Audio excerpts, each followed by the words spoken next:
This is pretty big news over here. BlackRock, Goldman Sachs, JP Morgan, Morgan Stanley, they joined UK government's tokenization task force, okay? So basically they formed a 54 firm task force, including Ripple, BlackRock, Goldman Sachs, JP Morgan, Morgan Stanley. And it's going to happen over the next 12 months. It's going to test live blockchain-based financial markets, starting with tokenized repo transactions. If you don't know what a repo is, I got you because we're just here.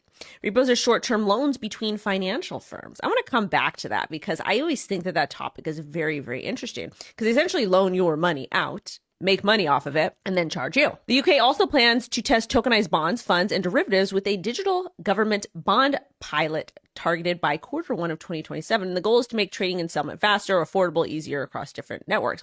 The different networks part is a bullish thing to me that I like. I think that that's good that that verbiage is in there. However, one of the things that we will continue to see heavily when it comes to blockchain is that once we get laws and regulations, aka clarity, aka MiCA, or whatever else in these different regions, that's when we'll start to see news pick up and different type of technology start to be integrated and whatnot, and really encompass crypto.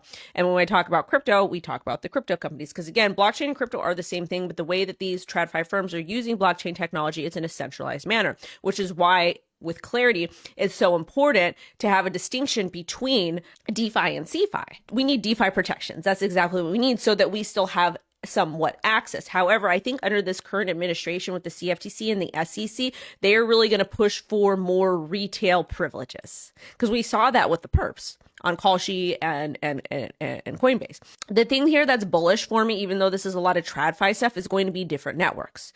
And when we talk about different networks, it's important to pay attention to the trifecta that we talk about a lot on this channel: AI, DeFi, RWAs, and coins that have ETFs, the 16 grandfathered cryptos, primarily because I feel like those are going to be the networks that they're going to be focusing on the most.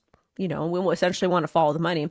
Let's just say you're a Solana guy, and you're like XRP. If XRP encompasses the trifecta and you can make some money with that, why not? That's what we're here for. You know, and especially with the future holds, the future is incredibly uncertain. So what happens if we have one last run? We want to make as much money as ethically and legally as possible. Now, I always think that the repos are very interesting, that type of verbiage, short-term loans between financial firms. If these financial firms are so big and powerful, why do they need to borrow money from each other?